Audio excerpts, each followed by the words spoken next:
सिद्ध की इच्छा रखने वाली पुरुष जिनकी सेवा करते हैं तथा करते हैं देवता जिनके सबोरों से घिरे रहते हैं, उन जैनों की दुर्गा देवी का ध्यान करें। उन्हें सबोरों के अभाव में काले में के श्याम है, अपने कटाक्षों पर शत्रु समूह का अभय प्रदान करती है। उनके मस्तक पर अर्धचंद्रमा शोभा रेखा शोभा पाती है। अपने हाथों में शंख चक्र गदा त्रिशूल और धारण करती है। उनके 3 नेत्र हैं, वह सिंह के कंधे पर चढ़ी हुई है और अपने तेज से तीनों लोगों को परिपूर्ण करती है। ऋषि कहते हैं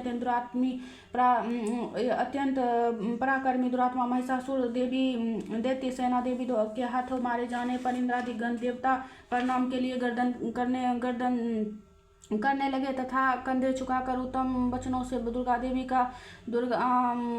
उत्तम वचनों से स्तवन करने लगे। वह उस समय उसे सुंदर और कौरों के अत्यंत हर्ष के कारण रोमांच हो आया था। देवता बोले, संपूर्ण देवताओं की शक्ति का समुदाय जिनका स्वरूप है सब तथा जिन देवी ने अपने शक्ति से संपूर्ण जगत को व्याप्त कर रखा है, उन समस्त देवता और उन ऋषियों की पूजनीय जिनका को भक्तिपूर्वक नमस्कार करते हुए हम लोगों का कल्याण कर, जिनके अनुप्रभाव वर्णन करने में भगवान शेषनाग ब्रह्मा आदि भी पार सामर्थ्य नहीं है। भगवती चंडिका संपूर्ण जगत का पाले एवं असुंभ का नाश करके विचार करे। जो पुण्यात्माओं के घर में स्वयं लक्ष्मी स्वरूपा, पापियों के हृदय में दरिद्रता, अनंतता कारण वाले पुरुषों में हृदय में बुद्धि रूप से, तत्पुरुषों में श्रद्धा रूप से तथा कुलीन मनुष्य में लज्जा रूप से निवास करती है। उन भगवती दुर्गा को नमस्कार करते देवी संपूर्ण विश्व को पालन कीजिए। देवी आपके अचिंत्य स्वरूप असुरों का नाश करने वाले पराक्रम तथा समस्त देवता आदित्यों की सक्षम युद्ध में प्रकट किए हुए अपने अद्भुत चरित्रों का हम किस प्रकार वर्णन कर सकते हैं। आप संपूर्ण जगत की उत्पत्ति के कारक है। आप में शत्रु रजोगुण और तमोगुण तीनों गुण मौजूद है, जो दोषों के साथ आपका संसर्ग नहीं जान पड़ता। भगवान विष्णु आदि महादेव भी आपका पार नहीं पा सकते। आप ही सबका आश्रय है। आप समस्त जगत का अंशभूत है, क्योंकि सब की आदिभूत अव्याकृति प्राप्रकृति आप है। आप संपूर्ण यज्ञों में जिसे उच्चार करने से देवता तृप्त होते हैं, स्वाहा आप है। आपके अतिरिक्त पितरों की तृप्ति का कारण है एवं मस्तु हम लोग आपको सुधा कहते। देवी उन मोक्षादि प्राप्त करके मोक्ष प्राप्त का साधन है। चिंत महत बरो स्वरूपा है। समदोषों से जितनियों को तत्को वस्तु मानने वाले, मोक्षादि अभिलाषा रखने वाले मुनिजन जिनके अभ्यास करते भगवती पारा विद्या आप है। आप सब स्वरूप है अत्यंत निर्मल ऋग्वेद यजुर्वेद मनोही पदों से पाठ से युक्त से सामवेद का आधार आप है। आवेत्री देवी है। तीनों वेद में भगवती और भगवती छह ऐश्वर्य में युक्त यह सब विश्व की उत्पत्ति एवं पालक के लिए आप ही वर्ता खेती आजीविका रूप से प्रकट हुई है। आपका संपूर्ण जगत की घोर पीड़ा नाश करने वाली है देवी। आप जिस पर समस्त शास्त्रों का ज्ञान होता है, मेघ के श्यामा मेघा शक्ति आप ही है। दुर्गम भवसागर से पार उतारने वाली नौका रूप नव दुर्गा आप है। आपकी कहीं भी शक्ति नहीं है कि तब शत्रु भगवान विष्णु वृक्ष में एकमात्र निवास करने वाली भगवती लक्ष्मी तथा भगवान चंद्रशेखर द्वारा सम्मानित गौरी देवी भी आप ही है। आपका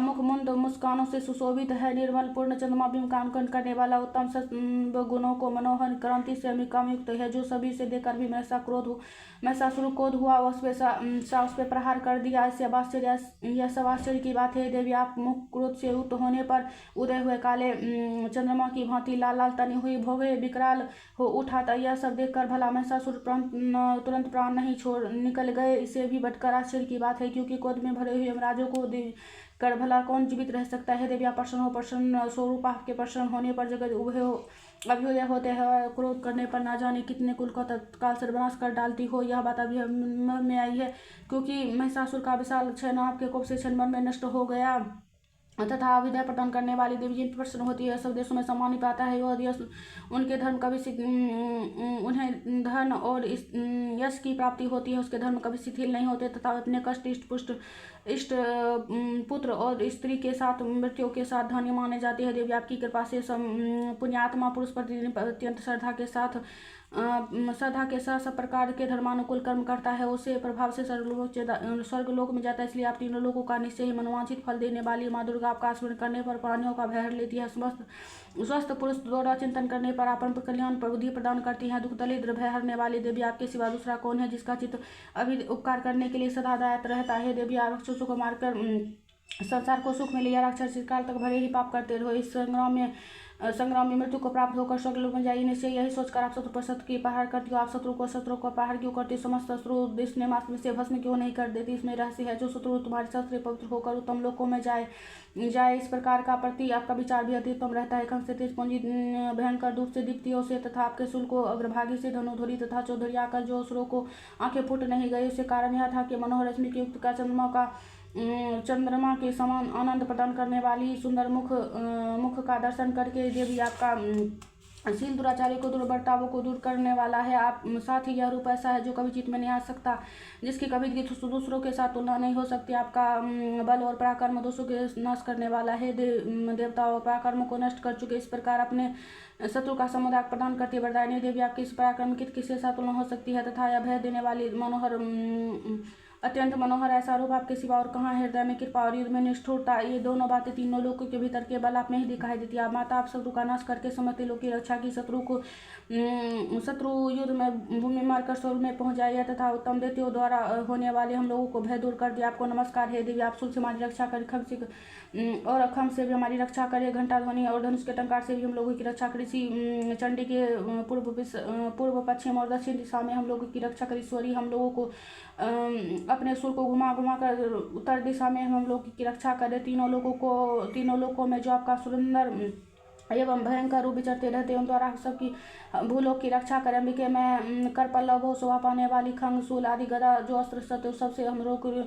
सब ओर से हम लोगों की रक्षा करे। इसी कहते इस प्रकार जब देवताओं ने जगत माता दुर्गा देवी की स्तुति की, नंदन मन में उत्पन्न पुष्पों गंध चंदन द्वारा आदि पूजा किया, तो फिर उसे मिलकर सब भक्ति दिव्य धूप द्वारा सुगंध निवेदन की। तब देवी प्रसन्न होकर प्रणाम करते हुए देवताओं से कहा, देवी बोली, देवताओं तुम सब मुझसे जिस वस्तु की अभिलाषा रखते हो वह मांगो। देवता बोले, भगवती आपकी कृपा से आपकी इच्छा से कुछ भी भगवती तुम्हारी सब इच्छा पूर्ण हो गई, अब कुछ भी बाकी नहीं है।